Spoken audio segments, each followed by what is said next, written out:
네, 우리 오늘 골로새서 2장 말씀을 통해서 하나님의 말씀을 함께 나누겠습니다. 우리가 지난 시간에 이 사도 바울이 골로새 교회를 위해서 어떻게 애쓰고 힘쓰는지 같이 이제 말씀을 나눴는데요. 사도 바울이 이 그리스도의 남은 고난을 나에게 채우겠다, 내 육체에 채우겠다 이렇게 말할 때 그것이 뭐냐니까 교회를 위해서 자기의 남은 인생을 살아가고 교회와 함께 기꺼이 고난받겠다라고, 그리고 그 수고를 감당하겠다라고 얘기하는 거라고 했습니다.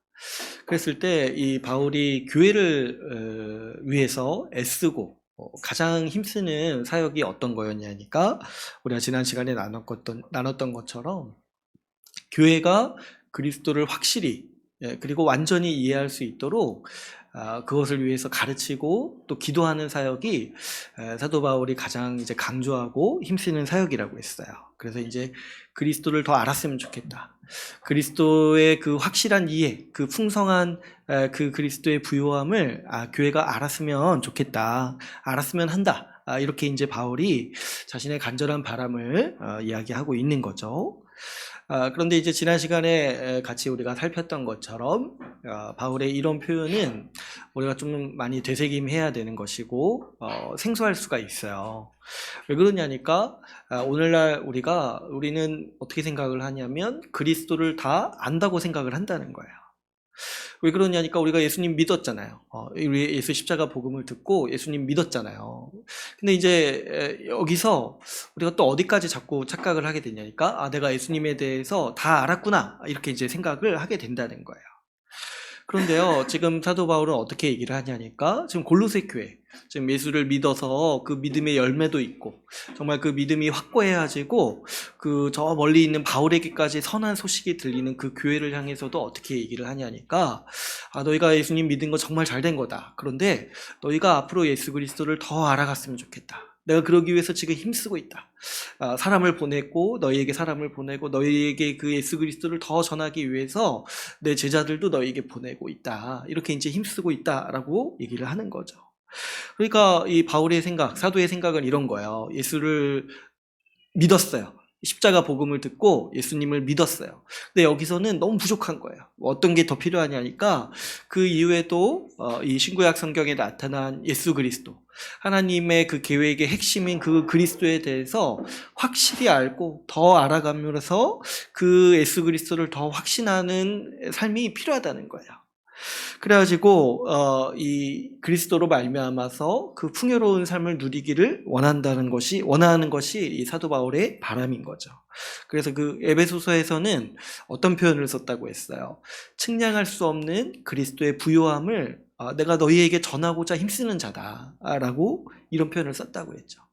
그러니까 사도 바울 입장에서는 예수 그리스도에 대해서 아주 그냥 몇 년 동안 아주 힘써서 배울지라도 그게 부족하다는 거예요.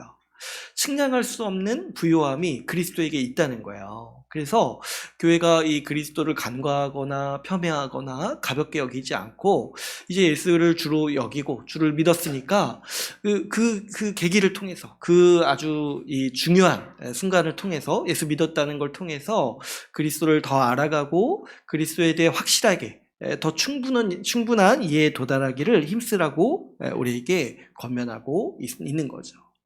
그러니까 우리 이제 교회로서, 우리 신자로서 인생의 아주 중요한 목적, 또 우리가 이제 정말 힘써야 되는 게 뭐냐니까 우리가 평생 동안 그리스도를 알아가야 된다는 거예요. 평생 동안.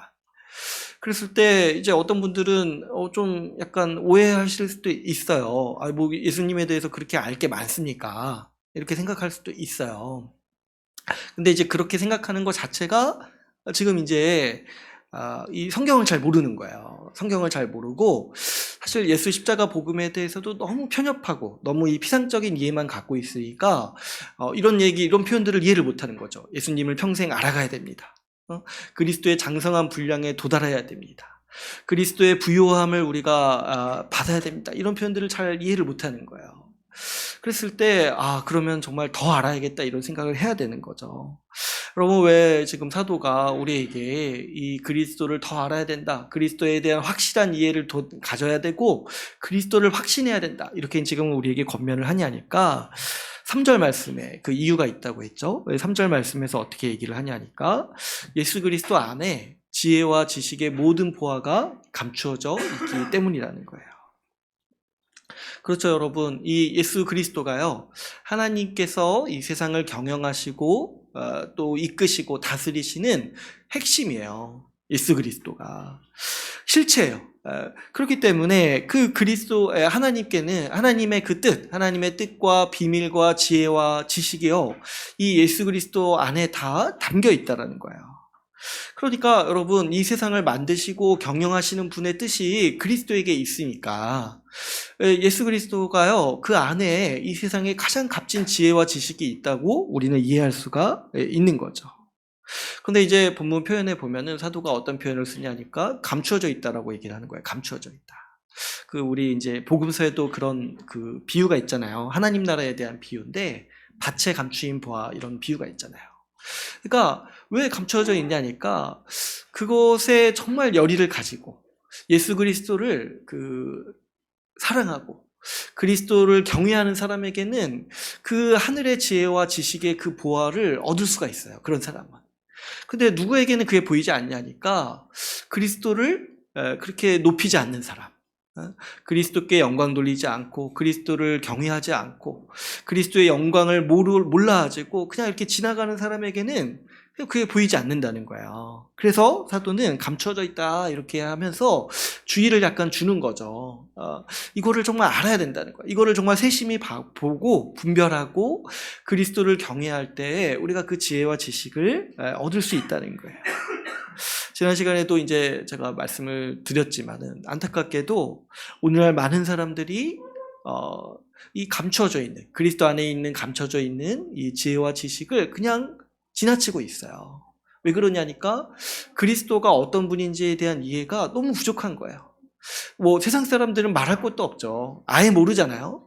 근데 이제 교회도 이런 오류에 많이 빠진다는 거죠. 그리스도를 알긴 아는데 너무 이렇게 피상적으로 알고 또 그분의 영광을 제대로 못 보는 거예요.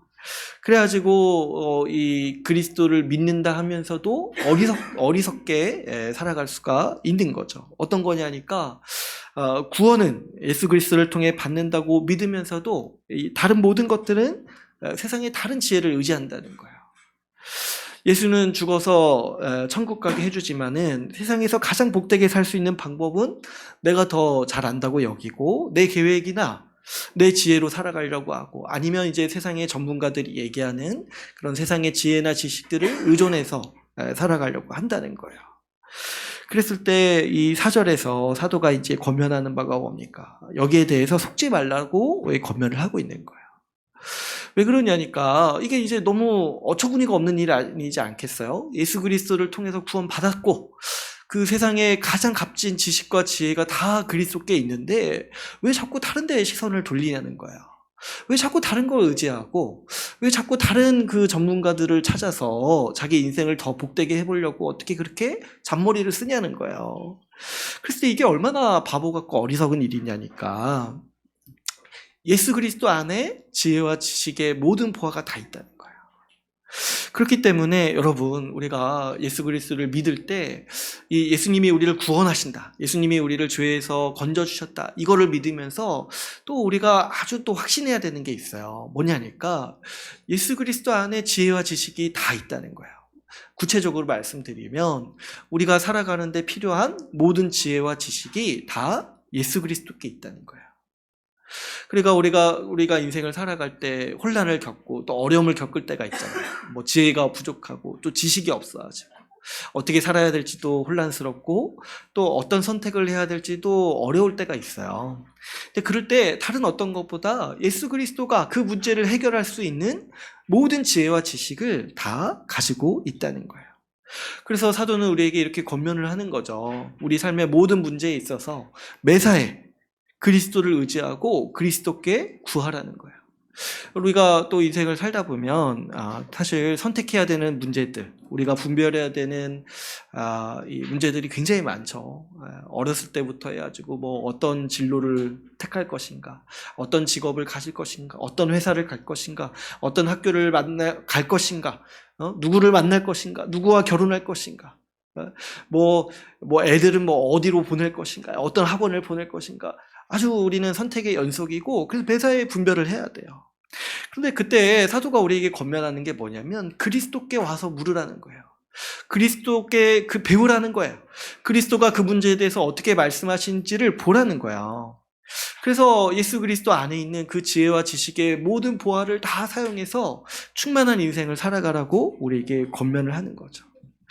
여러분, 우리는 예수님이 우리에게 지혜와 지식을 주신다 확신해야 돼요. 그래서 이제 제가 지난 시간에 간단히 몇 가지를 말씀을 드렸어요. 우리가 너무 당연하게 알고 있지만, 우리가 당연한 듯이 그것을 누리면서 살아가지만, 그리스도가 우리에게 인생에 있어서 최고의 지혜와 지식을 주신다고 했어요. 예수 그리스도를 믿을 때 우리는 세상을 보는 눈을 가지게 되고, 또 우리 불확실한 인생처럼 보이지만은 그래도 믿음으로 확신을 가지고 살아가고, 또 어떤 게 있다고 했습니까? 우리 인생의 목적과 의미를 이해할 수 있다고 했어요. 이런 거요, 예수 안 믿는 사람들은 하나도 몰라요. 하나도 진짜. 이 세상에 석박사 다 가지고 있는 사람도 정작 모르는 게 뭔지 아세요? 자기 앞으로 어떻게 될지 몰라요. 자기 죽어서 어떻게 될지 몰라요. 근데 우리는 그렇게 뭐 열심히 공부 안 했지만은 그래도 뭐예요?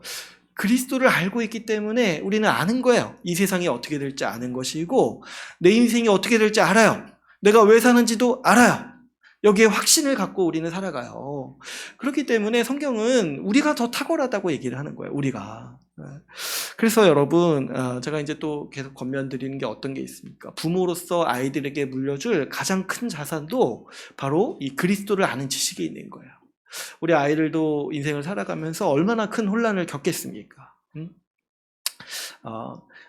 왜 살아야 되는지 반드시 물어야 되는 것이고, 어떤 목적이 우리 인생에 있는지 그런 혼란들을 계속해서 겪을 거예요.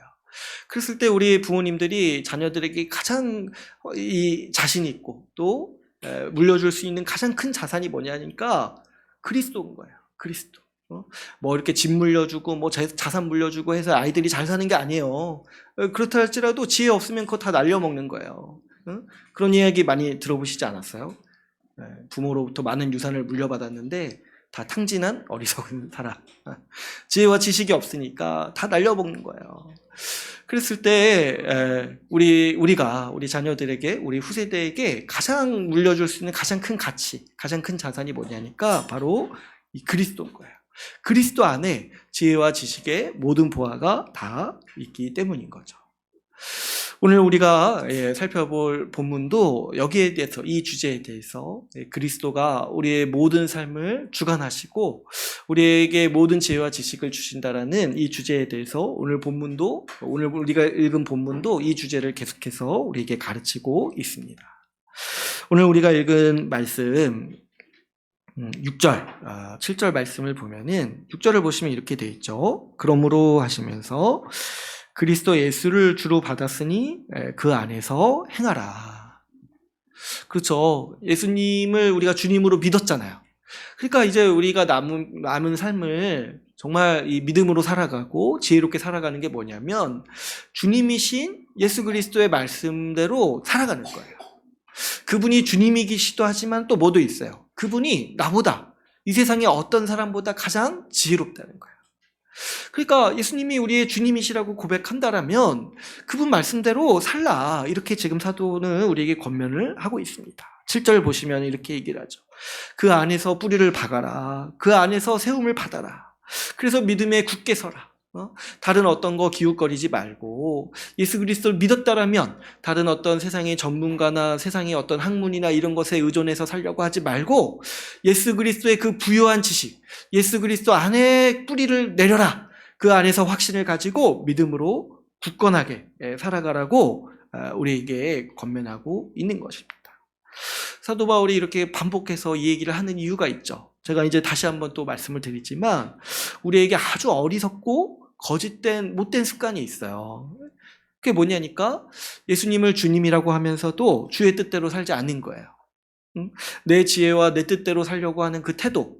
이게 이제 다른 본문에서는 이제 거짓 믿음이라고도 얘기하지만 이제 이 골로새서에서는 계속 그게 너무 바보 같다, 어리석다 이런 걸 지금 얘기를 하고 있는 거예요. 예수님이 내 구원자라고 하면서도 예수님이 주시는 지혜와 말씀을 가볍게 여기고 세상의 지혜와 지식을 더 높게 여기는 태도. 예수님이 말씀하시면 그런가 보다 하고 넘어가면서 저 세상에 어떤 석박사 성공한 사람이 얘기하는 거는 정말 눈이 휘둥그레져가지고 정말 그렇게 이렇게 선망하고 이렇게 하는 태도, 이런 것들이 아주 거짓되고 어리석다는 거예요. 사도는 지금 여기에 대해서 속지 말라고 반복해서 권면하고 있는 것이죠. 특별히 오늘 읽은 말씀의 8절에 보면은 이제 우리를 그런 미혹하는 것들에 대해서 어떻게 표현을 하냐면 8절에 우리 8절 같이 한번 읽어볼까요? 8절 같이 한번 읽어보겠습니다. 시작. 누가 철학과 헛된 속임수로 너희를 사로잡을까 주의하라. 이것은 사람의 전통과 세상의 초등학문을 따르며 그리스도를 따름이 아니니라. 그러니까 우리를 속이는 게 있는데, 속이는 게 여기서 뭐예요? 그리스도를 의지해서 살아가지 않고 자꾸 다른 거, 그보다 못한 것들을 의지하면서 살아가도록 우리를 속이는 대상들이 있다는 거예요. 근데 그 속이는 사람들이 뭘 가지고 속이냐면 철학이나 헛된 속임수로 우리를 자꾸 그리스도를 의지해서 살아가지 않도록 유혹한다는 거예요. 그랬을 때 이렇게 헛된 속임수는 뒤에서 보면은 이제 사람의 전통을 따르는 거다 이렇게 되어 있는데, 이거는 이제 약간 이제 이단까지는 아니고 그런 건데, 이제 뭐냐면 특별히 이제 성경을 약간 이제 잘못 해석하는 거예요. 잘못 해석해가지고, 특별히 이제 이 당시에 구약이잖아요. 구약 성경을 이제 사도가 가르쳐준 방식대로, 예수님이 가르쳐준 방식대로 해석하지 않고 자의적으로 잘못 해석해가지고 이 따르는 방법, 이런 것들을 이제 사도 바울이 여기서 있는 이제 헛된 속임수다 이렇게 이제 지금 얘기를 하는 거예요. 성경 말씀을 따르는 게 아니라 사람의 전통을 숭배하는 거다 이렇게 지금 얘기를 하는 거죠. 근데 또 여기서 이제 철학도 얘기를 해요. 철학을 얘기하는데, 철학은 이제 뒤에 어떤 걸로 이제 진단을 하냐면 세상의 초등학문이다 이렇게 이제 얘기를 하는 거예요. 세상의 초등학문이다. 그러니까 이제 철학이라고 하는 거는 이제 말 그대로 이 세상이 가지고 있는 지혜와 지식을 이제 의미를 하는 거예요. 근데 이제 오늘날에도 이렇게 보면은 여러분 이제 오늘날 세상 사람들도 또 이제 때로는 교인들도 좋아하고 높게 평가하는 학문들이 있어요. 전문 지식들이 있어요. 특별히 이제 우리 이제 현대인들은 좀 실용적인 지식들을 좋아하고 그런 전문 지식들을 또 많이 이렇게 선망하죠. 우리 시대에도 유행하는 학문들이 있습니다. 이렇게 경영학이라든가 경제학이라든가 심리학이라든가 이런 것들이 이제 우리 시대에는 각광받고, 또 그런 전문가들이 많이 이제 또 이 대중매체에 나오죠. 우리에게 도움이 된다고 생각을 하니까. 그래서 이 세상을 살아갈 때 이 세상에서 나름 높게 평가하고 인정하는 학문들이 있어요. 근데 이제 고대 사회에서도 마찬가지로 그런 학문들이 있었던 거죠. 그런 전문 지식들이 있었던 거죠. 그랬을 때 이제 그 중에 최고의 지식 중에 하나가 그때 당시에는 이제 철학이었던 거예요. 철학.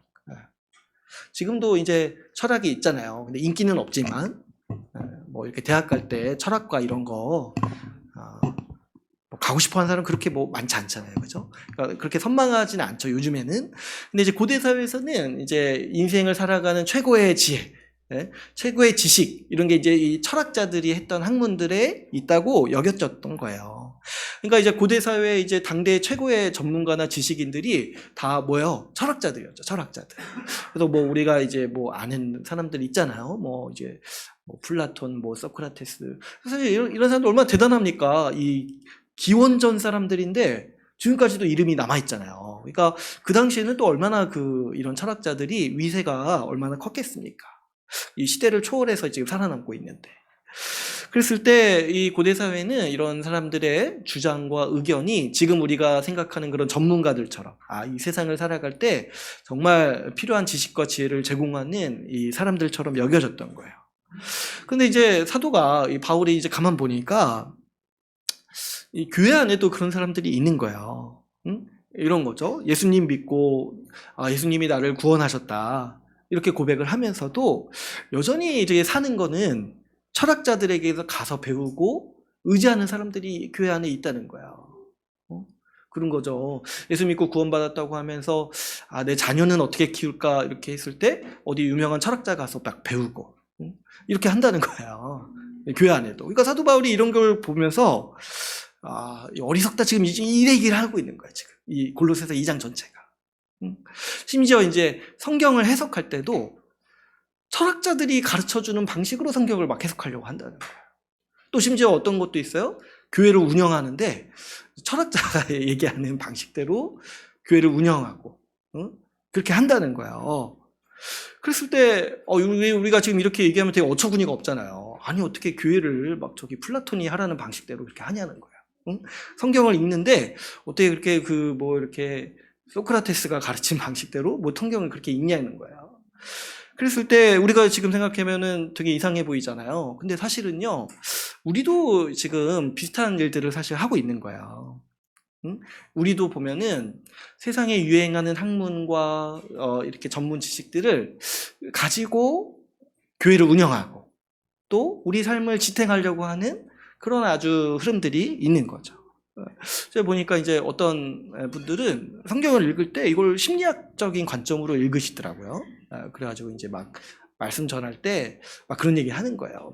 이렇게 뭡니까 성경에 가족 얘기가 많이 나오잖아요.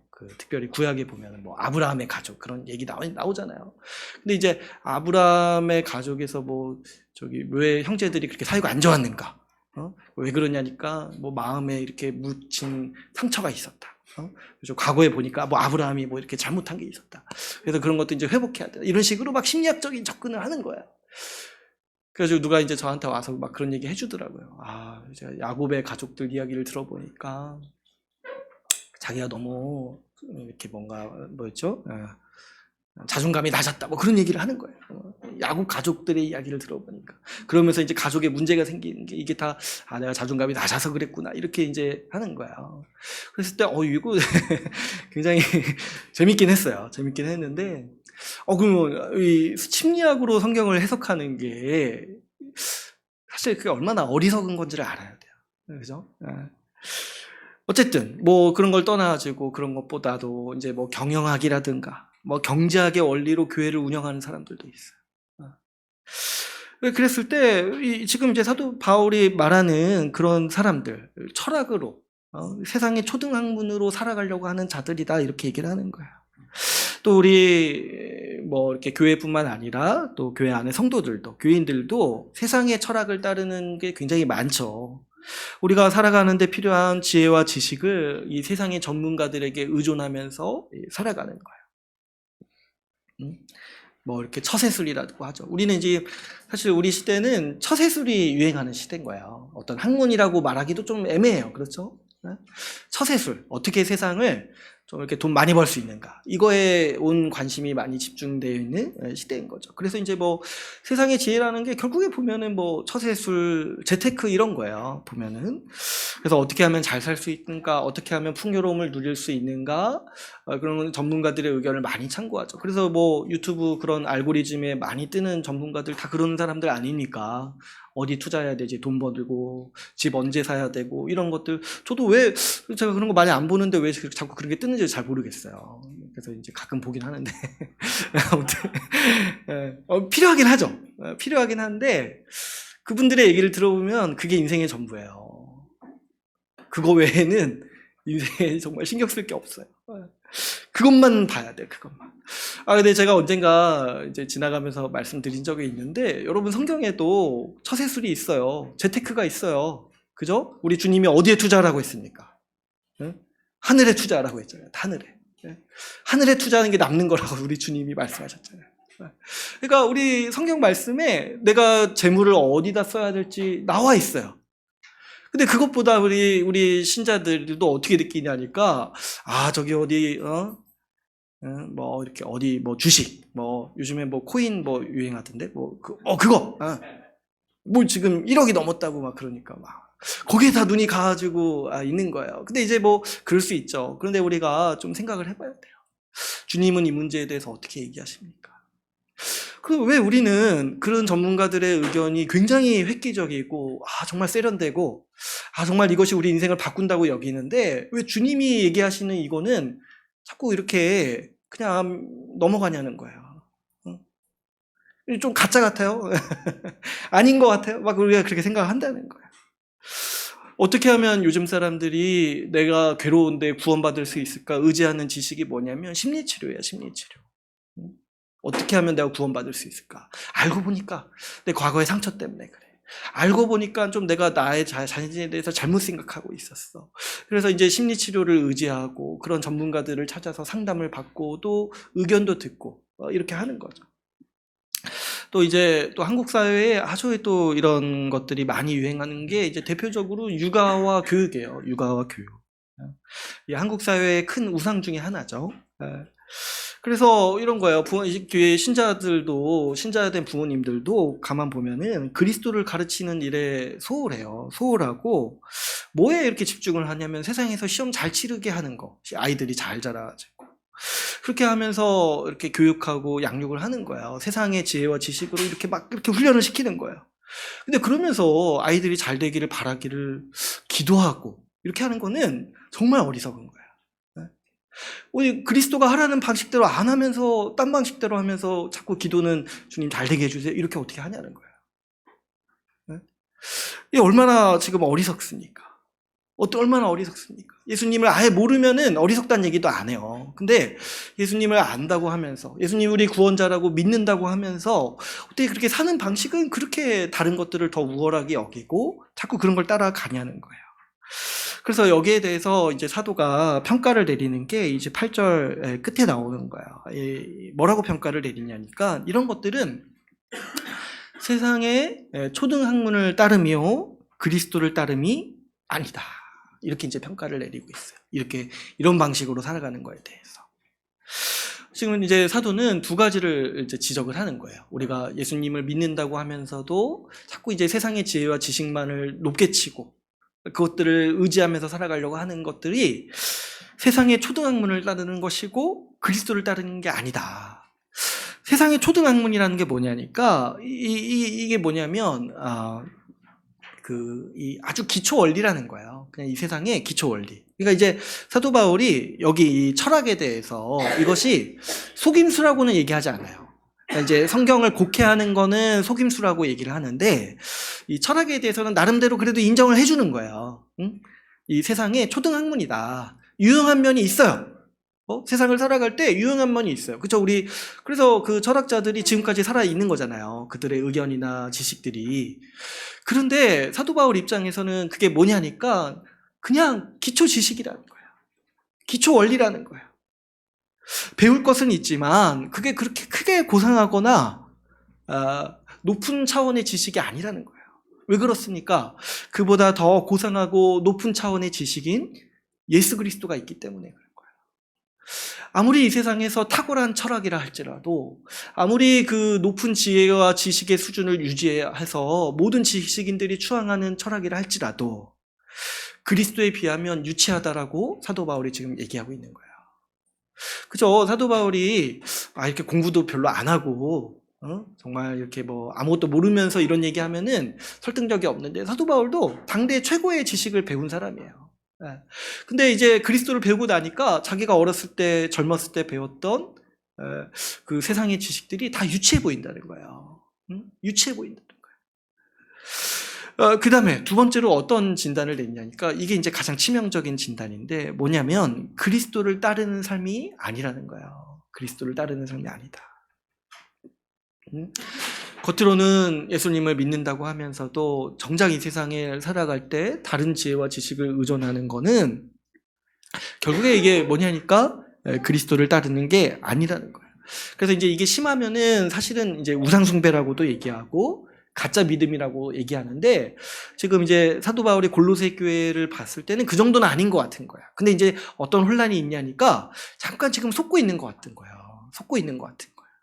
자꾸 어때요? 여러분 세상의 철학이나 여러분 세상의 그 사람들이 하는 얘기를 들어보면은 자기가 하는 대로 하면 모든 문제가 해결될 거라고 자꾸 이렇게 얘기를 해요. 약간 이제 있잖아요. 그 약을 파시는 분들이 얘기하는 방식. 응? 이 약 하나 먹으면은 모든 만명통치약이다 이렇게 말하는 것처럼 얘기를 하는 거예요. 그러니까 이제 겉에 그 말만 들으면은 속기가 쉬운 거예요. 그래가지고 그 속임에 이제 넘어가서 탁월한 그리스도를, 그보다 더 탁월한 그리스도를 제쳐두고 그보다 못한 것을 쫓아 살도록 한다라는 거예요. 그렇게 선전하는 사기꾼들 때문에 지금 속고 있지 않는가 사도 바울이 이 골로새 교회를 향해서 권면하고 있는 거죠. 너네 지금 잠깐 속고 있다. 정신을 똑바로 차려라. 이런 어떤 말에 속지 말고 그런 것들을 올바로 분별할 수 있어야 된다. 이렇게 지금 얘기를 하는 거죠.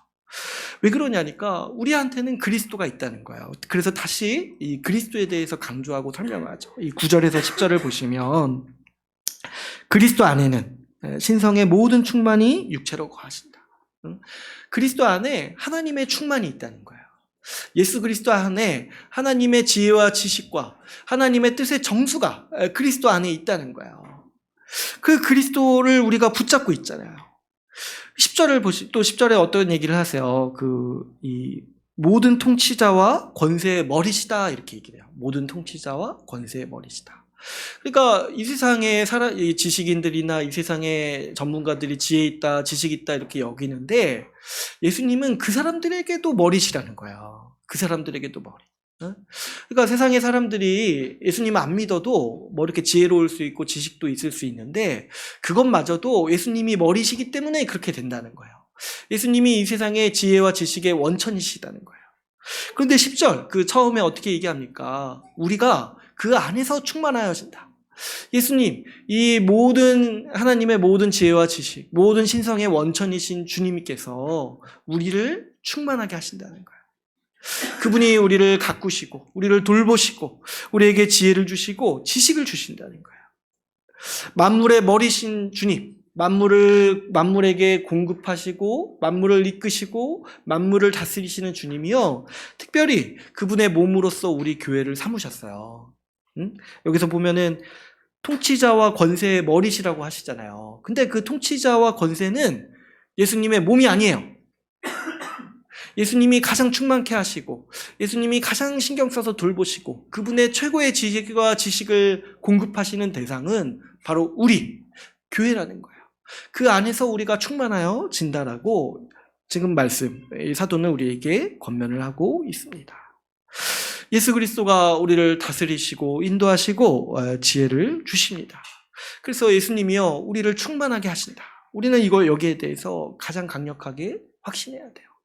우리가 예수 그리스도를 의지하고 그 안에 뿌리 내리고 그 안에 거할 때 예수님은 우리를 가장 복된 자로 빚어주시고 영광스럽게 하신다는 거예요. 뭐 이렇게 세상의 언어로 하자면 이런 거죠. 우리를 가장 매력적인 사람으로 만들어주신다는 거예요. 결국에 뭐냐니까 예수 그리스도를 의지하는 사람이 우리 눈에 보기에도 가장 복되고 아름다운 사람이 되고 완전한 사람이 되어서 영광스러운 모습으로 서게 된다는 거야. 예수님이 우리를 그렇게 만들어 가신다. 우리를 충만케 하신다. 이 모든 지혜와 지식의 원천이신 예수님이 우리를 그렇게 하신다라고 우리에게 지금 사도 바울은 권면하고 있는 거죠. 그러니까 다른 것들에 좀 속지 말아라. 그 예수보다 못한 다른 지혜와 지식들을 자꾸 그렇게 선망하거나 그것들을 의지하면서 살려고 하는 그런 어리석은 태도를 가지지 말아라. 이렇게 우리에게 권면하고 있습니다. 그렇다면은 여러분, 예수 그리스도가 우리를 어떻게 충만하게 하시는가? 우리를 어떻게 가꾸시고 우리를 어떻게 복되게 하시고 우리를 어떻게 그렇게 아름답게 하시는가? 거기에 대해서 이제 사도 바울이 이제 11절에서 이 15절까지 이렇게 이제 설명을 하고 있는 거예요. 예수님이 우리를 어떻게 충만하게 하시는가. 그래서 이제 11절에서 이렇게 15절까지 이렇게 있는데, 오늘은 11절에서 12절만 살펴보려고 합니다. 제가 이제 주님을 의지하면서 좀 자제력이 좀 생겼어요. 그래가지고 15절까지 읽었는데 오늘 좀 자제를 해가지고 12절까지만 살펴보려고 해요. 주님이 어떻게 우리를 충만하게 하시는가? 우리를 어떻게 가꾸시고 우리를 어떻게 영광스럽게 바꾸시는가? 그랬을 때 이제 11절, 12절은요 각각 이제 두 가지 얘기를 해요. 11절에서는 할례, 예, 12절에서는 세례 이야기를 해요. 근데 이거는 사실 이제 하나를 얘기를 하는 건데 뭐냐면 예수님이 우리에게 성령 주신 그 은혜와 역사의 의미에 대해서 설명하는 성경의 방식이에요. 할례와 세례. 예. 그렇죠. 그래서 이제 구약의 성도들은 할례를 받았고 신약의 성도들은 세례를 받잖아요. 근데 이제 그 두 가지가 공통적으로 의미하는 게 여러 가지가 있는데 그 중에 하나가 예수 그리스도 안에서 우리가 성령을 받아서 마음으로부터 새로워졌다라는 그 역사를 지금 얘기를 하고 있는 거예요. 이 할례 11절을 한번 보시면은 이렇게 얘기를 합니다. 이 11절에 우리가 손으로 하지 아니한 할례를 받았다. 곧 육의 몸을 벗는 것이고 그리스도의 할례다. 이렇게 말씀하고 있습니다.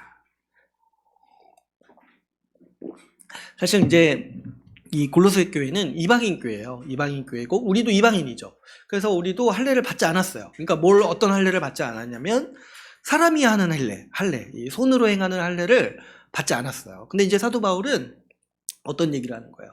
그보다 더 우월한 할례를 받았다. 손으로 하지 아니하는 할례. 그러니까 사람이 하지 않고 그리스도가 베푸신 할례를 받았다는 거예요. 그리스도의 할례를 우리가 받았다. 근데 이제 그래서 할례가 어떤 의미인지를 좀 알 필요가 있는데요. 이 할례는 구약에서 이 하나님의 백성들이요, 하나님의 백성들을 구별하고 그 하나님의 백성들이 구별된 하나님의 백성으로서 정결하다라는 의미가 있어요. 그래서 이제 유대인들이 이제 몸에 할례를 했죠. 그래서 이제 그렇게 몸에 할례를 하면서 이런 이제 의식을 지녔던 거예요. 우리는 하나님의 거룩한 백성이다. 우리는 정결한 백성이다. 깨끗한 백성이다. 하나님의 백성이니까 이게 이제 거의 연결이 되는 거죠. 하나님의 백성이니까 하나님이 받으시는 정결한 백성이다. 우린 깨끗하다. 할례를 받으면서 이제 그렇게 생각을 했던 거예요. 그래가지고 그 유대인들이요, 실제로 할례 받지 않는 이방인들과 같이 있기를 불편해해요. 왜 그러냐니까 실제로 유대인들은 그런 정서가 있는 거예요. 할례 받지 않는 사람들이요, 불결하다는 정서가 있는 거예요. 우리가 이제 막 오랫동안 안 씻는 사람 옆에 있는 것처럼 나는 할례 받아서 하나님 앞에 정결한데 저 할례 받지 않는 이방인들은 아주 더럽다, 불결하다 이렇게 느껴지는 거죠. 그래서 이제 유대인들이 이제 그 이방인들이랑 교제하기를 싫어했고 가장 이제 혐오했던 것 중에 하나가 같이 밥 먹는 걸 싫어했어요. 할례 받지 않는 이방인과 같이 밥 먹는 것 자체가 이 사람들이 느끼기에는 위생적으로도 안 좋다 느끼는 거예요. 위생적으로도. 이 의식이 너무 강하다 보니까. 그러니까 그 정도로 유대인들에게 할례는 굉장히 중요한 문제였어요. 그런데 이제 이 사도가 이 바울이요, 이 유대인들의 이 할례 문제를 가지고 지적하는 게 하나가 있어요. 이 로마서 2장에서 얘기를 하는 건데, 로마서 2장에서 바울이 어떤 얘기를 하냐면 유대인들 너희도 죄인이다. 너희도 죄인이다. 왜 그러냐니까 너희가 지금 할례 받았다고 해서 이방인들과 다르다고 여기고 이방인들은 불결하고 너희는 정결하다고 여기는데 너희가 하는 행동들을 봐라. 너희가 하는 행동들 똑같이 죄짓고 있지 않냐? 이방인들과 똑같이 죄짓고 있지 않냐? 그러니까 사실상 너희도 똑같은 죄인이고 이제 그 내포된 의미를 보면은 더 역겨운 죄인이다 이런 표현을 하는 거예요. 그러니까 똑같이 이방인들과 똑같이 죄짓는데 그 할례 받았다라는 이유 하나만으로 자기들이 더 우월하다고 여기는 너희가 더 심각한 죄인이다. 지금 이제 사도 바울이 로마서 2장에서 그렇게 얘기를 하는 거예요. 그러니까 사실 맞죠 이 말이. 응? 죄는 똑같이 짓는데 그 육체에 할례 받았다는 이유만으로 이방인들을 불결하게 여기고 자기는 정결하게 여기는 그 태도가 얼마나 정말 역겨운 태도냐는 거예요. 그랬을 때 사도 바울이 하는 얘기가 있어요. 뭐냐니까 진정한 할례는 육체에 받는 할례가 아니라 마음에 받는 할례다. 마음에 받는 할례다. 마음이 변해야 된다는 거예요. 마음이 변해야 돼요. 마음으로부터 새로워져야 돼요. 그게 하나님께서 할례를 제정하실 때 요구하시는 바라는 거예요. 몸에 할례를 하지만 그것을 믿음으로 삼아하시고 마음으로부터 정결해지고 마음으로부터 깨끗해져서 하나님 말씀에 따라 사는 사람이 되어라 이렇게 하라는 거예요. 근데 그거 하나도 하지 않고 몸으로 그냥 할례 받았다는 이유 하나만으로 자기를 정결하게 여기는 거는 아주 그릇된 태도라고 이 비판을 하는 거죠. 그래서 이제 이 할례 문제는 결국에 이 마음이 변해야 된다. 마음이 바뀌어야 된다. 이 문제를 지적을 하고 있는 거예요. 여러분, 그런 거죠. 우리가 외적으로 우리 자신을 꾸밀 수 있어요. 유대인처럼 나 할례 받았다 이렇게 말할 수 있어요. 근데 아무리 우리 자신을 꾸미고 바꿔도 우리 속사람은 어떻게 할 거냐는 거예요. 우리 속마음은 어떻게 할 거냐. 세상의 모든 지혜와 지식들이요, 다 능한 면들이 있고 유용한 면들이 있습니다. 근데 이제 어떤 면에서 유용하냐니까 우리의 겉모습을 바꾸고 꾸미는 데는 능해요. 할례처럼. 할례처럼 우리의 겉을 뭔가 거룩해 보이고 정결해 보이고 매력적으로 보이고 아름답게 만들고 뭔가 그럴듯하게 멋있어 보이게 만드는 데는 이 세상의 지혜와 지식이 능하다는 거예요. 그런데 지금 사도 바울이 어떤 얘기를 하는 거예요? 그 지혜와 지식, 심지어 할례라 할지라도 뭐에 무능력하다고 얘기를 하는 거냐면 우리 마음을 바꾸는데, 우리 속사람을 바꾸는 데는 무능력하다라고 얘기를 하고 있는 것이죠. 그런데 우리 주님께서는 그 일을 하신다는 거예요. 주님께서는. 그래서 이제 사도 바울이 그리스도에 비하면 세상의 모든 학문과 지식, 심지어 할례라 할지라도 세상의 초등학문에 지나지 않는다. 기초 지식, 기초 원리, 초등학교에서 배우는 지식에 지나지 않는다라고 얘기를 하는 거예요. 왜 그러냐니까 그리스도는 우리의 마음을 바꾸시거든요. 그리스도는 우리의 속사람을 바꾸시는 능력이라는 거예요. 그래서 어떻게 지금 얘기를 합니까? 이 11절에 보시면 그 그리스도께서 베푸신 할례가 어떤 의미가 있다고 했어요. 육의 몸을 벗는 거라고 했어요. 그리스도께서 우리에게 주시는 성령, 그리스도께서 우리에게 오셔서 하시는, 우리에게 일어나시는 역사, 그것이 뭐냐니까 육의 몸을 벗게 하신다는 거예요. 죄로 점철된 우리의 마음을 회복시키시고 그것을 바꾸시고 거기에 떠나서 우리가 이제 의롭게 살아갈 수 있고 선을 사랑하고 우리 하나님의 말씀을 즐거워하는 그 마음, 새로운 마음을 우리에게 주셨다는 거예요. 그래서 이제 제가 성령이 오셔서 하시는 일에 대해서 말씀드린 적이 있죠. 성령을 보내심으로 우리의 굳은 마음을 제거하시고 부드러운 마음을 주신다고 했어요. 그래서 우리로 하여금 이 죄로 향해 기울어져 있고 죄를 사랑하는 마음이었는데 그 마음을 벗어버리게 하신 거예요. 할례를 받았어.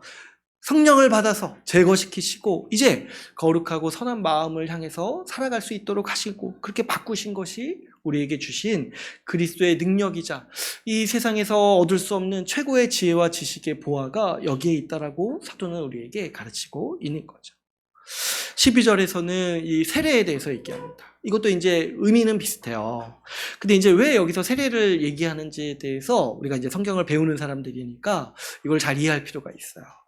여러분, 여기 12절을 보시면 이렇게 얘기를 합니다. 너희가 세례로 그리스도와 함께 장사되고. 우리가 이제 이런 표현이 나오면은 왜 이렇게 얘기하는지 딱 이제 이해를 할 수 있어야 돼요. 왜 그러냐니까 지금 이제 세례와 성령 받은 것과 예수 그리스도에 연합하는 거를 우리 신약 성경에서는 다 이렇게 동일한 말로 써요. 이거 얘기하면 이 정도 알아듣는다 생각하고 쓰는 거예요. 근데 이제 우리가 약간 이제 조금 이해가 부족하면은 여기서 왜 갑자기 세례 얘기하고 갑자기 왜 장사되었는가? 세례 받았을 때 죽었다 얘기하는 거거든요. 왜 이렇게 얘기하는지 이걸 잘 이제 우리는 이해할 수 있죠. 근데 왜 이렇게 이해를 하냐니까 여러분 이제 세례 있잖아요. 세례 이걸 한번 생각을 해보시면 세례가 이제 여기서 이제 침례를 얘기를 하는 거예요. 침례. 원래 이제 침례가 이 전통적인 세례였어요. 침례를 어떻게 받습니까? 우리 이제 물에 사람을 담그죠. 예. 잠기게 하죠. 예. 그런 다음에 다시 일으켜 세우죠. 근데 이게 뭘 상징하냐니까 죽었다 살아나는 걸 상징하는 거예요. 죽었다 살아나는 걸. 그래서 이제 여기 이제 세례라는 단어 있잖아요. 이게 이제 헬라어로는 원래는 담그다라는 의미예요. 담그다. 그래서 원래 염색 업체에서 썼던 용어래요. 염색할 때 이렇게 담그잖아요. 이 염색체에다가. 그러니까 그때 쓰는 용어인데 그걸 이제 기독교인들이 세례로 자꾸 이렇게 얘기를 하니까 의미가 바뀐 거예요. 세례다. 근데 이제 원래 의미는 뭐예요? 담그다는 거예요. 진짜 그래서 어떻게 해요? 사람을 담그죠. 물에 담그잖아요. 그래가지고 이제 그 침례를 행하는 교회는 그 목사의 권위가 굉장히 크대요. 이렇게 사람을 이렇게 담그잖아요. 말 안 듣는 사람은 좀 오래 담그지 않겠어요? 그러니까 그때 이게 상징하는 바가 뭐냐면 너는 과거에 너가 죽었다. 이거예요, 이거. 진짜로. 과거에 너가 죽었다. 좀 안 죽은 것 같은 사람은 이제 이렇게 하면. 그러다가 딱 일어날 때 이제 다시 살아나는 거야. 그러니까 그 침례가 굉장히 성경적이죠. 그죠? 침례 한번 받으면 그게 딱 각인이 되지 않겠어요? 아, 내가 이제 과거에 나는 죽었구나. 이제 다시 살아났구나. 근데요, 이 세례와 침례가 상징하는 바가 뭐냐면은 성령을 받았다는 걸 상징하는 거예요. 성령을 받았다. 그러니까 뭐냐니까 우리가 성령 받았다는 게 또 어떤 의미도 있냐면 과거에 내가 죽었다는 거야. 응? 과거에 내가 죽었다. 과거에 내가 죽고 다시 살아났다. 근데 어떻게 우리가 다시 살아나냐니까 성령을 통해서 그리스도와 연합했기 때문에 죽었다 살아나는 거예요. 우리가 예수 그리스도를 믿을 때 주님은 성령을 우리에게 보내주십니다. 그 성령께서 우리에게 오셔서 하시는 일이 뭐냐면 우리를 그리스도 안으로 데려가세요. 우리를 그리스도와 연합시켜 주세요. 그래서 우리가 그리스도 안에서 죽게 하시는 거예요. 그리스도가 죽으실 때 그 안에 우리도 있도록 하시는 거예요. 이게 이제 영의 세계에서 일어나는 일인 거예요. 우리가 경험하는 것은 아니지만. 그래서 성경에서는 세례를 받을 때 우리가 그리스도와 함께 죽었다라고 얘기를 하는 거예요. 근데 이것이 상징으로서 이렇게 얘기하는 것이 아니라 실제로 일어나는 일이라는 거예요. 우리가 예수 믿을 때 과거에 나는 죽었어요. 그래서 과거에 그런 이 죄된 마음을 가지고 살던 내가요, 죽은 거예요. 그 과거에 그 마음이 죽었어요. 그런데 그럼 죽은 상태로 그냥 있는 것이 아니라 그리스도가 부활할 때 다시 살아났다고 얘기하는 거예요. 그리스도와 연합했기 때문에. 근데 그 살아날 때 그 사람은요, 과거의 내가 아니죠. 어떤 생명으로 살아나는 거냐니까 예수 그리스도의 부활 생명으로 같이 살아나는 거예요. 그래서 이제 새로운 사람이 되었고 새로운 피조물이 되었다라고 성경에서 우리에게 대해서 얘기를 하는 거죠. 그렇기 때문에 여러분, 우리는 과거에 죄로 점철된 인생에서 죽었어요. 예수 믿은 사람이요, 이전과 이후가 똑같다고 얘기할 수 없어요. 그래서 왜 그러냐니까 죄를 사랑하고 죄를 항상 짓고 싶어하고 어떻게든 죄를 지을까 고민하던 그 마음이 죽었다는 거예요. 그 마음이 죽고 이제 새로운 마음, 이제 그리스도를 알고 하나님의 영광을 알아서 이제 그리스도를 따라 살려고 하는 그 마음을 가지고 예수 부활 생명을 가지고 새롭게 태어났다는 거예요. 이게 이제 그리스도께서 우리에게 베푸시는 능력이라는 거예요. 그러므로 여러분, 우리는 어떤 자들이냐니까 죽었다 살아난 자인 거예요. 과거의 죄에 대해서 죽고 이제 그리스도를 향해 살아난 자들이에요. 죄에 대해서는 죽고 의에 대해서 살았습니다. 이전에 죄를 즐겨하고 죄에 파묻혀서 죄의 이 영향력 안에서 어쩌지도 못하고 무력하게 살아가던 나는 이미 죽었어요. 그리고 이제 예수 그리스도의 그 부활 생명으로 다시 살아난 자가 되었다는 거예요. 여러분, 이게 얼마나 큰 일인지 우리가 자주 묵상해야 돼요. 그래야지 다른 것에 우리가 속지 않는 거예요. 다른 것에. 세상의 지혜와 지식들은 기껏 우리를 조금 바꿔준다고 얘기해요. 사실 이제 조금 바꿔주는 건데 그 사람들은 다 바꾼다고 얘기를 하는 거예요. 뭐 이런 식인 거예요. 뭐 내 습관 하나 바뀌면 인생이 바뀐다 이렇게 얘기를 하는 거예요. 근데 그렇지 않죠. 습관 하나 바뀌면 그냥 습관 하나 바뀌는 거예요. 그렇잖아요. 너무 과대포장돼 있어요. 그런데 우리 주님은 우리를 어떻게 바꾸시냐니까 죽었다 살아난 존재로 우리를 바꾸셨다는 거예요. 이걸 우리가 잘 묵상하고 이 은혜가 얼마나 큰지를 우리가 이해를 해야 돼요. 여러분, 이게요, 이 변화가 결코 작은 변화가 아니라는 거예요. 그 세상 사람들도 그런 얘기 하잖아요. 이 아무리 지혜와 지식이 많은 사람들도요, 그런 얘기를 하더라고요. 사람 쉽게 변하지 않는다는 거예요. 아예 이제 어떤 분들은 안 변한다. 그래서 뭐 검은 머리 짐승이 뭐 거두는 게 아니다. 뭐 이런 얘기도 하던데. 그 사람들도 알잖아요. 사람은 안 변한다는 거 알잖아요. 근데 왜 그러냐니까 세상의 초등학문만 알아서 그래요. 그런 세상도 있어요. 우리도 알죠. 사람 쉽게 변하지 않는다는 거 알아요. 잘 알아요. 그것도 세상의 이치 중에 하나라는 거 우리 알아요. 근데 우리에게는 그런 이치가 뭐냐면 그리스도를 모르는 초등학교 지식이라는 거예요. 그리스도를 알면은 우리가 뭘 알게 되는 거예요. 아, 주님은 아예 우리를 죽이시고 다시 살리시는구나. 완전히 바꾸시는구나. 조금 개선시켜 주시는 게 아니라 아예 죽었다 살리시는구나, 우리 주님은. 그래서 새롭게 창조한다고 말할 정도로, 새로운 피조물이라고 말할 정도로 우리를 완전히 바꾸시는구나. 우리의 마음을 바꾸시고, 우리의 성향을 바꾸시고, 우리의 취향도 바꾸시고, 우리의 생각을 완전히 바꾸시는구나. 그래서 우리를 죽었다 살아난 자로 바꾸시는구나. 우리를 완전히 새롭게 하시고 우리를 충만케 하시는구나 라는 것을 우리가 이해하고 알아야 돼요. 그게 나라는 걸 알아야 돼요. 그리스도가 나를 이렇게 충만케 하신다는 걸 알아야 돼요. 나를 죽었다 살리시는 분이라는 걸 알아야 돼요. 그래야지 저 조금 바꿔서 내 인생 바꾼다라고 얘기하는 그 속임수를 우리가 유치하게 여길 수가 있다는 거예요. 그런 것들이 물론 유용하죠. 그러나 그런 것들이 얼마나 가벼운 식의 얘기인 것이고 얼마나 그리스도에 비하면 유치한지 우리가 이해할 수 있어야 하는 거죠. 우리가 이 그리스도를 확신해야 돼요. 그리스도가 여러분 우리 인생을 가장 복되고 영광스럽게 바꾸시는 분이십니다. 왜 그러냐니까 그분은 가망 없는 우리를 아예 죽이시는 분이세요. 그리고 어떻게 하세요? 우리를 그리스도 안에서 완전히 새로운 생명, 그리스도의 부활 생명으로 새롭게 우리를 태어나게 하시는 능력의 주님이시라는 거예요. 그래서 여러분 우리가 이 그리스도께서 우리를 얼마나 충만하게 하시는지 우리에게 할례를 베푸셔서 우리 마음을 바꾸시고 우리에게 세례를 베푸셔가지고 우리를 죽었다 살리게 하시는 분, 그 분이 얼마나 우리를 충만케 하시는지를 안다라면 우리는 이 세상의 다른 지식으로 나를 좀 바꾸고 꾸미고 내 삶을 이렇게 지탱하려고 하는 일들이요 얼마나 어리석은 일인지를 간파할 수가 있는 거예요. 여러분 오늘 본문 말씀에 이렇게 보면은 바울은 이런 거죠. 당대 이 최고의 전문 지식, 철학이라 할지라도 세상의 초등학문이라고 불렀어요. 뭐냐니까 근데 뭐 이렇게 무시하는 건 아니에요. 왜냐하면 나름대로 유용할 수 있다는 거잖아요. 우리가 뭐 초등학교에서 배우는 지식 쓸모없다 이렇게 말하지 않잖아요. 나름대로 필요해요. 필요하고 유용해요. 초보 질서니까 또 그런 면에서 중요할 수도 있어요. 마땅히 사람이 배워야 되는 지식이라고 표현할 수도 있어요.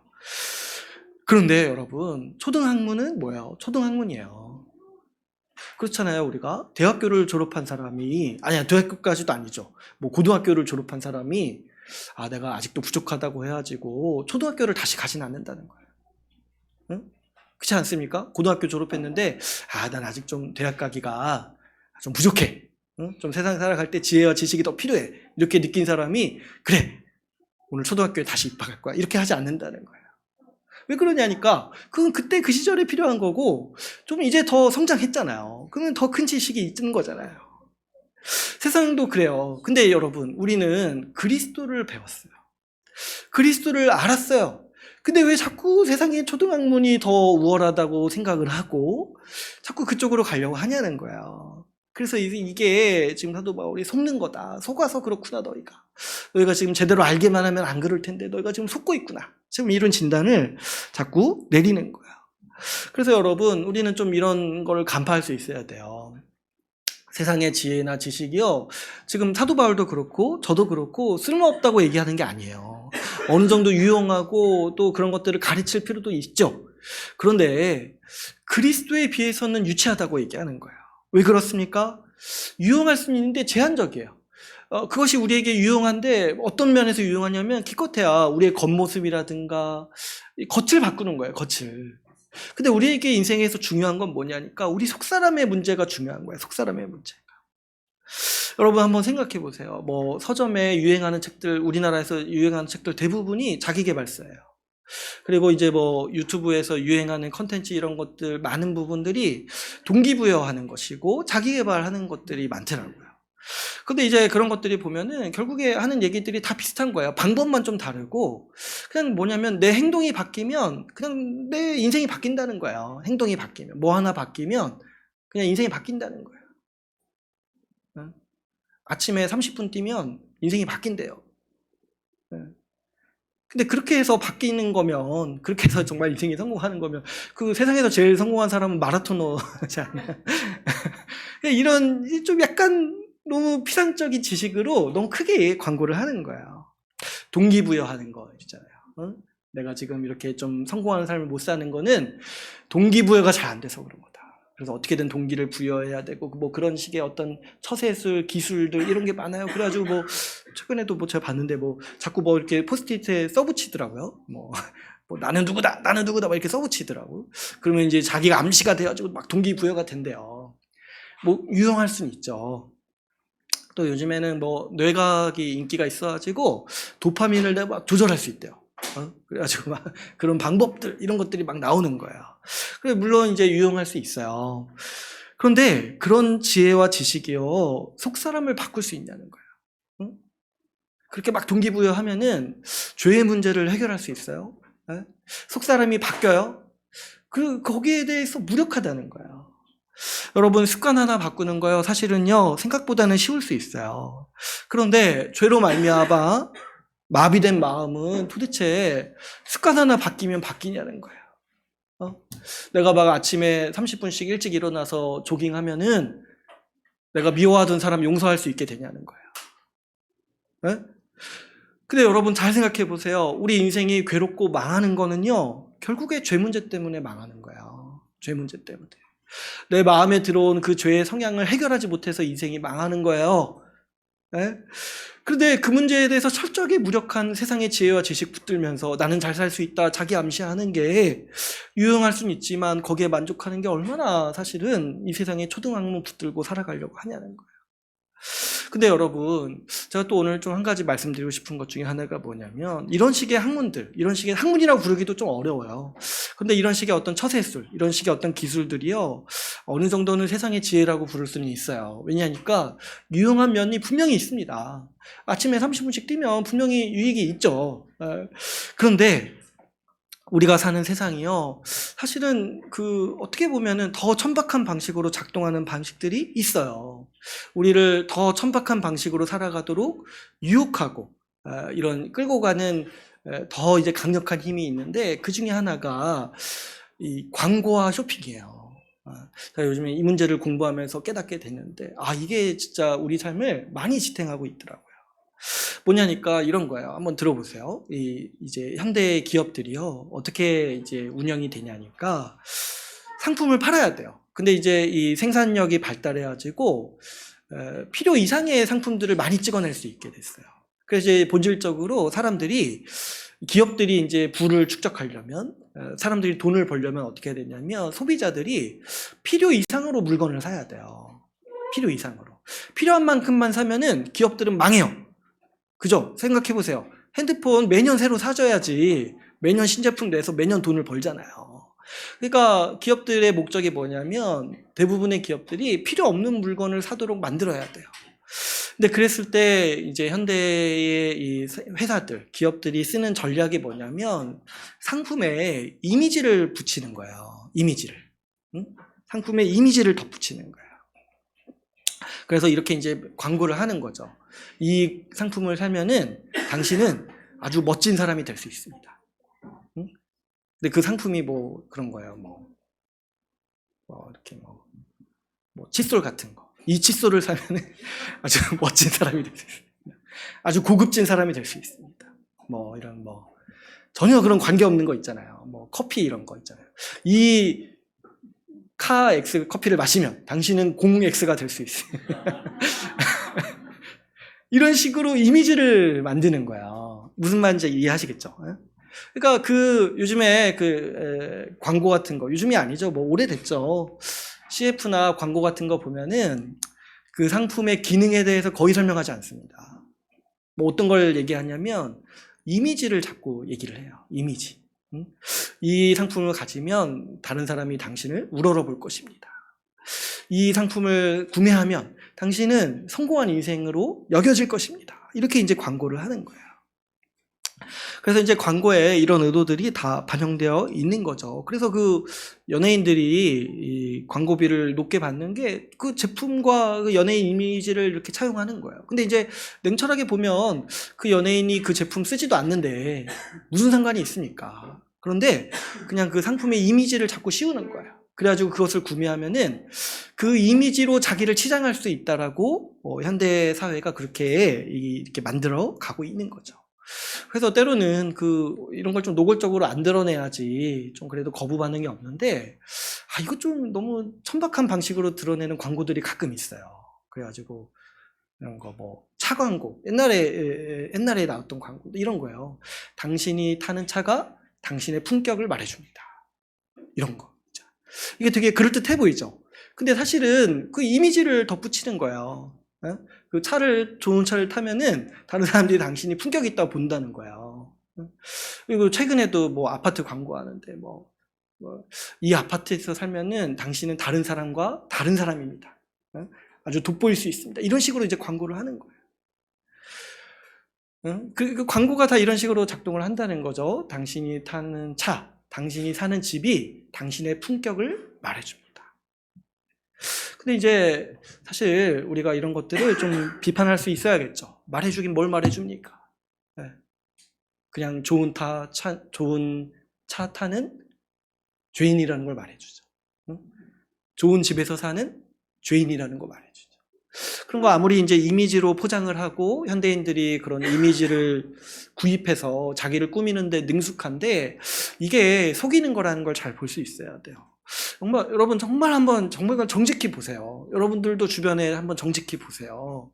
여러분 주변에 누가 이렇게 좋은 차 타고 다니면 막 그 사람 보면서 와, 정말 훌륭한 사람이다, 이렇게 정말 그런 마음이 듭니까? 네? 정말 멋진 사람이다. 정말 아름답고 정말 본받고 싶은 사람이다, 이런 생각이 드냐는 거예요. 어디 좋은 집에 사는 사람들 보면서 야, 진짜 멋진 사람이다, 정말 성숙한 사람이다, 이런 생각이 드냐는 거예요. 오히려 우리가 그런 인상이 좀 있죠. 오히려 좋은 차 타고 신호 어기면서 난폭 운전하면 오히려 어때요? 더 진짜 마음이 너무 안 좋죠. 더 욕이 나오고, 그래서 그 차에 대한 이미지도 더 안 좋아지는 거고. 오히려 그런 사람들에 대해서 우리가 더 약간 더 안 좋게 보는 시선들이 있는 거예요. 그러니까 사실 그 제품과 그 사람은 전혀 상관이 없어요. 아무리 좋은 차 타도 죄인은 죄인이고, 아무리 좋은 집 살아도 죄인은 죄인이에요. 아무리 좋은 옷으로 자기를 이렇게 포장하고 유명 브랜드의 이미지로 자기를 이렇게 갖고 올지라도 그 사람의 속사람을 감출 수가 없는 겁니다. 제가 이제 최근에 저희 지나가다가 저희 집 주차하는 지하 주차장이 있는데, 너무 큰 차고 되게 멋진 차인데 자꾸 그 주차 금지에 써 있는 앞에다가 주차를 하는 거예요. 도대체 저는 그래, 저게 뭔가, 주차 금지라고 써져 있는 거기다 주차를 하는 거예요. 근데 이제 거기다 주차하면 진짜 너무 힘들거든요, 나갈 때 들어올 때가. 그래서 제가 한번 너무 마음이 안 좋아가지고 이렇게 썼어요. 요즘에 단속도 안 해가지고 경비 하시는 분들이. 그래서 한번 썼어요. 이 차 하나 때문에 모든 주민들이 불편합니다. 사실 이제 속으로 화가 많이 났는데 최대한 썼어요. 근데 좋은 차 사놓고 자기는 그거 되게 뿌듯하고 그럴 거 아니에요. 근데 사람들은 다 욕해요. 그 사람의 인격 때문에, 그 자리에 주차하는 그 사람의 이기심 때문에 그 차 보면서 다 욕해요. 근데 왜 차로 자기를 표현할 수 있다고 생각을 하냐는 거예요. 이게 속이는 거예요. 다음에도 주차되어 있으면 제가 이제 써놓으려고요. 당신이 이 차를 뿌듯하게 여기겠지만 우리 주민들은 이 차를 보고 다 욕합니다. 차가요, 그 사람에 대해서 아무것도 얘기해주지 않아요. 집도 마찬가지고, 내가 가지고 있는 재산, 상품, 이런 것들이 나에 대해서 아무것도 가려주지 않아요. 우리는 속지 말아야 돼요. 이런 것들이요, 세상의 지혜가 작동하는 방식이에요. 기껏해야 우리의 겉모습을 바꿔주고 꾸며준다고 여기는 거예요. 어쩌면 우리는 사도가 말하는 이 세상 철학보다 더 천박한 지혜들을 붙들면서 그리스도를 놓치고 있지 않은지 모르겠어요. 여러분, 그러나 우리는 속지 말아야 됩니다. 세상의 지혜와 지식이 아무리 유용하고 현란해도, 세상 모든 사람이 따른다 해도 그리스도에 비해서는 초등학문에 지나지 않습니다. 세상의 지혜가 아무리 탁월하다고 해도 우리의 속사람을 바꾸는 데는 무력해요. 죄로 점철된 마음, 이기적인 마음, 미워하는 마음, 탐욕스러운 마음, 염려하고 걱정하는 마음, 불안한 마음, 근데 결국에 이런 것 때문에 우리 인생이 망하고 이런 것 때문에 우리 인격이 추해지는 거예요. 그리고 우리 이런 죄된 마음 때문에 우리의 속사람, 우리의 인격은 날이 갈수록 추해지는 거죠. 이게 진짜 추한 행태인 거예요, 여러분. 겉은 화려한데 속사람이 비루할 때 우리는 그런 존재가 더 추악하게 보이는 거예요. 겉은 번지르르하고 겉은 막 이렇게 세상에 아주 고급스러운 이미지로 포장되어 있는데 그 속사람은 이기적이고 자기밖에 모르고 오히려 염려와 불안, 모든 세상의 걱정, 근심 다 안고 살아가면서 돈 욕심 부리고 이런 거 볼 때 아주 추악한 형태인 거예요. 왜 그런 줄 아세요? 이게 사탄의 본질이 있기 때문에 그래요. 사탄이 어떤 존재냐면 겉이 화려하고 속이 추한 존재인 거예요. 우리 그 계시록 17장에서 묘사하는 사탄의 모습. 자신을 온갖 금은 보화로 치장하고 자기를 여왕으로 꾸미는데 그래서 금잔으로 먹고 마시는데 그 금잔에 뭐가 들어있어요? 피가 들어있어요. 속 내용은 추해요. 포악하고 잔인해요. 그런 것들이 아름답다라고 여기는 게 사탄의 백성들의 아주 눈먼 행동인 거예요. 그러나 여러분, 이런 어떤 세상의 초등학문도 이런 어떤 세상의 지혜도 다 이 사탄적 속성에서 벗어나지 못하는 거예요. 오히려 나이를 먹을수록 죄로 말미암아서 추해져 가는 우리의 본 모습을 변화시키는데 아주 무능력한 힘이라는 걸 우리가 이해해야 되는 것이죠. 그러나 여러분, 우리에게 얼마나 큰 복이 있습니까? 우리에게 얼마나 정말 큰 구원이 있습니까? 우리 예수 그리스도가요, 이런 우리 죄로 점철된 인생을 우리 그 죄된 마음을 가지고 여기에 쩔쩔매가지고 누구 한 사람 미워하게 되면 이 미워하는 마음 해결하지 못해가지고 쩔쩔매고 어떤 탐욕 하나 들어오면 이거 하나 해결하지 못해서 그 인생을 낭비하는 그런 어리석은 인생에서 우리를 바꾸셨어요. 성령을 보내시고 죄의 성량을 죽이시고 다시 살리셨습니다. 이제 예수 그리스도의 생명과 그 부활 생명으로 우리를 살아가게 하셨습니다. 그리스도를 의지할 때 우리는 날마다 죄가 죽고 의에 대해서 산자로서 살아갑니다. 죄를 미워하고 의와 선을 행하는 사람으로 우리는 날마다 성장하고 더 그렇게 성장해 가는 거예요. 우리의 속사람이 바뀌고 아름다운 사람으로 변모해 가는 거죠. 그랬을 때 여러분, 이것이 우리 주님이 베푸시는 능력이요 충만이라는 것을 확신해야 돼요. 지혜와 지식의 모든 보화가 왜 그리스도께 있다고 말하냐니까 그리스도는 우리의 속사람을 바꾸시는 분이시기 때문인 거죠. 여러분, 예수 그리스도가 우리를 충만하게 하십니다. 그러므로 우리가 매사에 그리스도를 의지합시다. 우리가 어떻게 살아야 하는가? 우리의 문제를 어떻게 해결해야 되는가? 가장 확실하고 가장 지혜로운 해답이 바로 우리 주 예수 그리스도께 있습니다. 그분을 의지하고 의뢰할 때 그분은 우리를 가장 영광스러운 모습으로 꾸며주시고 만들어가 주실 거예요. 그리스도를 의지하는 모든 자들이 그래서 소망하는 바가 마지막 때 우리가 완성된 모습, 성숙하고 아름답고 영광스러운 모습으로 주와 함께 서게 될 것을 우리는 소망하게 되는 것이죠. 우리 그리스도만이 우리의 짧은 인생을 가장 값지고 영광스러운 시간들로 만들어 주실 것을 우리가 소망하면서 우리 그리스도만을 의지하며 우리가 살아가는 그런 복된 삶을 같이 함께 살아갑시다. 이제 오늘 말씀을 맺겠습니다. 오늘 이 말씀 같이 나누면서 지난 시간과 마찬가지로 이어서 우리 주 예수 그리스도가 가장 충만한 지혜요 지식이라는 사실에 대해서 같이 함께 나누었습니다. 다른 어떤 것이 아니라 그리스도가 우리를 충만하게 하십니다.